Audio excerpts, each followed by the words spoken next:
omuzaano omusyo gwa koko n'omuzaano mulungi abingi tukaguzaana omubuto tukugweta kahuuna but because mbateekamu mbongeramu ebintu ebigufuula mulungi kusinga endiizo.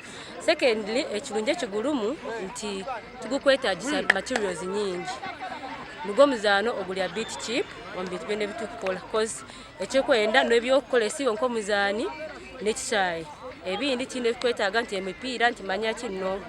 That's the good thing in it. Guwa obulamu olaba gulimu emisinde gulimu ki gukendeeza ku ndwadde. Ekyokubiri it's a team sport gutuyinza okukolagana n'abantu mu community. Omuzannyo gulimu some kind of self defense because gulimu okuprotecting against an enemy okukola ki okukwatako. Omuzannyo nagwo mulimu guno muzannyo ngolaba omupiira ngolaba okubaka ngolaba athletics nagwo mulimu gutusobera gutwala kufuula professional mu Uganda. Omuntu akere ku macanga mulimu gwa koko coaching wa koko si wanga wa koko